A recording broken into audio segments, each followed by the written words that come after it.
everyone, here is another resource for you on generating business, right? Everything is about prospecting or branding with the intention to gather more buyers and sellers. One of the great ways to do this is through your connections within the real estate agent community. So we've shot videos on how to get it from business to business, how to do open houses. This tactic is really great about more networking, belly-to-belly contacts, which is the name of the game, to get with other real estate agents. However, you can't just do, just like the last video I shot, you can't just do, here's a business card and hand it out to 842 agents at a convention. If you're not making relationships and you're not making yourself memorable, it doesn't really matter. So I think swag helps a little bit if they keep up with it. However, I know for me, traveling and all the different things you get from different events and vendors, they don't always keep up with the swag. So therefore, I may or may not remember somebody, no matter how cool it is. With that being said, though, I am a big believer in networking. I'm a big believer in being memorable. And what I mean by memorable is just being myself, right? And being of value to somebody, helping somebody coach through a moment, or giving some advice, or just going and sitting with them over lunch at a conference, or even just when you're out on the road. So anyways, I've got some tips for you. Again, I always say be intentional in what you do. Intentional is not just handing out a bunch of business cards hoping people will call you. Intentional is about, hey, how can I help you? Is there anything I can do for you? Just coming from a value perspective of things. And I'd like to go through kind of our top list of things. So the list that I would like to start with is the starting place for me is to be strategical in where you join the various Facebook groups. But join Facebook groups. Here's my deal. If I'm in the southern part of a state and I can see a bunch of people are moving up to the northern part of the state, or vice versa, from the north to the south, I want to make friends and allies with another agent, perhaps in my brokerage, perhaps not, in that northern quadrant. I want to make a relationship with them. I want to make a phone call to them that's like, hey, it's Mike Nelson. I'm down here in southern Colorado, and or in my case, northern Colorado, and you're down in the southern Colorado. I know you do a lot of business. If you do have a agent that you refer business to up north here, and they may say, yeah, no, whatever the case may be, that's fine. I don't care what their answer is. I'd like to just kind of be ingrained with them if they're open to the opportunity to send business up this way. And of course, I'll say, hey, like I'm up north, so I always have people going down south. So I'd be happy to put your name out there. Now, what I want to do is put their name in a spreadsheet, right? And just kind of track that. I want to add them into as a Facebook friend if I don't already. If it's in Facebook, I'm going to create a custom list so I can kind of track all the agents that I'm in partnership with. And I want to reach out to them every few weeks, right? Whether it's text, whether it's phone call, whether it's a instant message, whether it's Instagram, whatever it is, right? I want to stay in touch with them and have a system for that. So you got to have a system. Back to the Facebook groups, I got off topic there for a minute. A lot of times I like to find those groups that are in those other areas. So South Colorado, in the case that I'm in Northern Colorado, I want to see if I can get into some of those Southern group Facebook referrals, because, excuse me, a lot of times what they will end up doing is posting down in those Southern Colorado referral groups, in this case, saying, anybody know an agent up in Northern Colorado? Right? And you might be able to go in there. And if you have a network of some people in there, they might refer you anyways within that group, because it might be just specific to a Southern Colorado Facebook group, if you will. So here's kind of the fun thing about it is getting to know some of those people that are in that area. And so if you are adding them into your social media and you're kind of communicating with them, or you're putting some posts in their group that are coming from value, your name becomes kind of synonymous, right? I don't like to obviously try to find referrals within my own community because they're not going to get too many of those. I definitely like to go strategical, and I honestly like to stay within the state or find a border state if you're on a borderline, something like that. Find those agents that it looks like it's there. There is a website that's called Where Money Walks, or How Money Walks. And essentially where that'll show you where all the money's moving from your state out of state and where it's moving for in your state. So let me look that up real quick, but I think it is How Money Walks. Yeah, it's called howmoneywalks.com. So if you look up howmoneywalks.com, that's going to kind of give you some areas of There's an interactive map where you can explore your data here. Maybe I'll just share my screen real quick and we can take a quick look at that. So this one is pretty cool in that you can just go into this interactive map. You can see it's an IRS tax migration map. You can see that I'm in Colorado, and you can actually kind of just highlight some of these things and say, hey, you know, Colorado gained wealth from California, Illinois, New York, Texas, New Jersey, lost wealth to Florida, Arizona, Montana, Idaho, Oregon, meaning a lot of people were moving in from California, Illinois, New York, Texas, New Jersey, and a lot of people were moving out of Colorado to Florida, Arizona, Montana, Idaho, and Oregon. I think I'm over here in this kind of Weld County area. I think you can even drill in further that says, hey, look, these are the places that my county happened to have business come in from. So they came in from Boulder County, which I kind of live right on the borderline of that. Not a great referral opportunity for us. Adams County, a little bit better for us. I forget where Adams is. I think it's down in this area somewhere. Oh, actually, no, that's right up here in the Denver area. It's not really a great referral. None of those counties are great referral for us because they're all pretty close. But what I would do is probably go down into like Colorado Springs on the south side, Teller County, El Paso County, and kind of look in some of those counties because we may be seeing people coming in and out from that area. So anyways, just a little tip for you. Stop sharing at this moment. And hopefully that was helpful for you to be able to look at that website. Here's some other things that I would do. Obviously, add them to your social media. We talked about that. Communicate with them. Have a plan, like draw up a spreadsheet. Put the top 100 referral partners in there. Have yourself communicate with 5 of them a day, 3 of them a day, whatever it is, but you have to communicate with them. They're not going to remember if not. Also get into some of those social media groups and go ahead and do some posts in there, give some value, ask some questions, so on and so forth. Engage in it, act in it.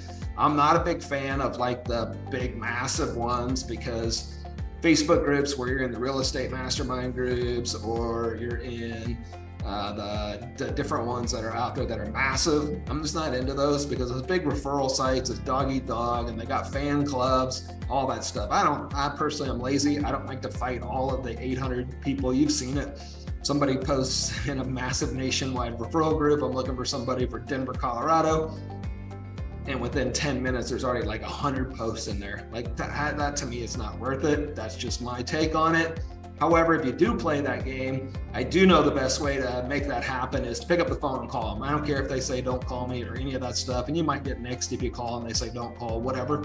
However, I do know what's really crucial with that game, pick up the phone, call them. If they don't answer, try them again. If they don't answer, text them, right? And that's kind of a great way to handle that process. So I think it's about getting in front of them, showing that you're knowledgeable. They don't know who those other 200 people are that are posting on there.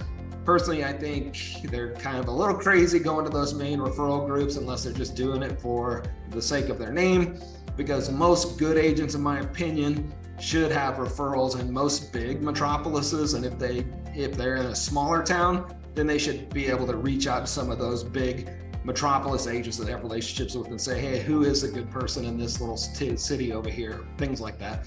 So I don't think you're going to know everybody in every city, but I think you have enough of a network that you should be able to ask your network who should be somebody you refer to. In my opinion, that's why networking makes it all the difference in the world. Much rather somebody pick up the phone and call me and say, hey, Mike, Shannon or Stacy or Bill sent me over to you because they said you're an awesome dude. Can you take over this client? That works way better than having to fight all the dog eat dogs. However, I've spent years and years building relationships with the real estate agents, so that's part of the game. The third thing that I would suggest that you do is go to conferences. Go to conferences and invite to meet other agents while you're there. So here's my game, right? If you add them in your social media, if you see some posts that they're going to a conference, there's a couple of strategies around this. Go on social media and invite them and say, hey, I'd love to meet with you and pick your brain for 30 minutes over happy hour, over lunch, during a session break. More times than not, they're going to say, yeah, I'll totally do that. Look, there's no better way to be memorable, in my opinion, than being face-to-face with them or being virtual like a coach or something like that. We'll get more into that, but really face-to-face is me. You stand out and you're more memorable when you're face-to-face with somebody versus just picking the phone up once and call them. That's my professional opinion. I think other things you can do while you're there as your network gets bigger. I see a lot of people throw like little mini parties, like, hey, we're going to do a party down at the restaurant for anybody in our referral network that wants to come over, and you can pick 15, 20 people, invite them all over. Again, you're making yourself memorable. You're not just going to a conference, you're going to a conference to learn, but also to network and make get referral business. All right, when you travel, make it a point to set up meetings and other agents in that city and meet face to face. So another strategy would be, why not? I mean, don't ruin your vacation and work the whole time, but if you're traveling to Texas to visit family, why not align a few agents while you're down there and just go like, hey, I'd love to meet you. I'm gonna be in town. I got family down there. I love to meet other real estate agents. Take advantage of it. Go meet with them. Go to their office. Go chat with them. Trust me, you're gonna be way more memorable if you take advantage of that and meet with them face to face than if you were just to send them a postcard that says, hey, I'm a referral agent in Colorado. So take the time and meet with people while you're in their locations. One thing else I typically do is maybe call 5 to 10 agents a day in your state, kind of find out what we were doing before, right? Ask them how the market's doing up in their area. Ask them where they're seeing their people move. Real estate agents like to talk real estate. They like to talk about migration flows, like, hey, yeah, a lot of my people are moving to Florida. A lot of my people are moving up to your area, Mike, right? I want to know those things, and they're happy to share it. They also are happy to vent on if the market's good, bad, different, whatever the case is. Open the door for them to talk about their market, and you just kind of allow them to flow and spew a little bit on exactly what's going on in their market, and you build some relationship that way. And then just let them know at the end, hey, I'm happy to accept any referrals that you got up on the northern side. It was great to get to meet you. And then honestly, I would follow up with, just like you do a client, a handwritten card, maybe a little gift.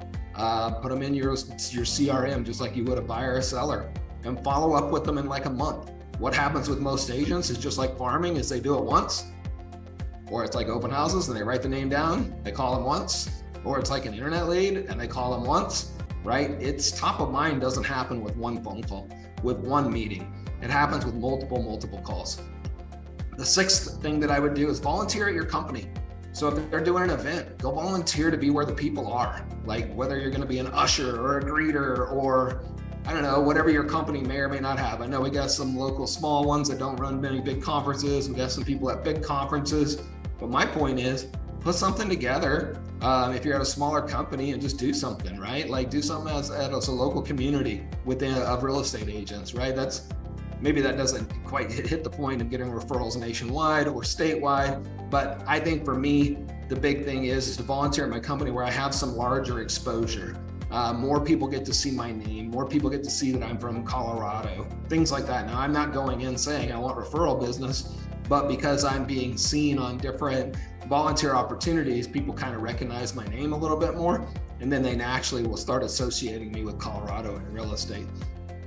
One other thing that we can do, so that's what I call number 7, is volunteer to speak or teach at your company or offices. So the bigger brokerage is you just get to know some people, and like specifically if you can speak at your market center, but ideally you'd want to kind of speak kind of to a national audience, if you will.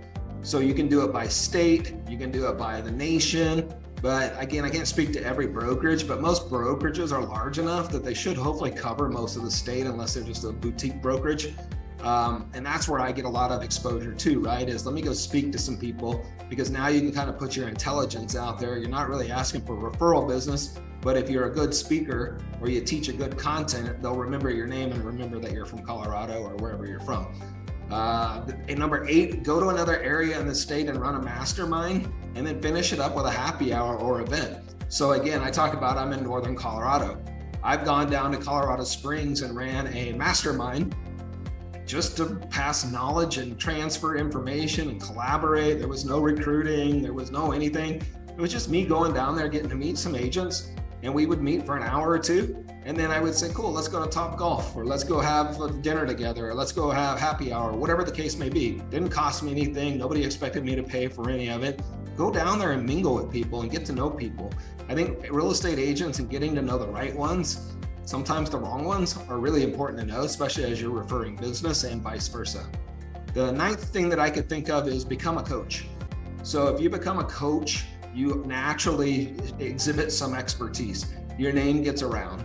Sometimes those people that you coach and mentorees, or you can be a mentor, the mentorees actually really have a newfound respect for you because you're giving them a lot of nuggets and you're helping them on a weekly, monthly, whatever basis. And naturally that relationship totally bonds, and you're very memorable, and so are they, right? So I hope those 9 things of helping you get referral business is helpful to you. I'm going to kind of put my list up here real quick just so you can kind of see them on paper. And these were kind of the 9 things that we talked about. So take note of this. I'll also throw this out into our section for resources in our education training database.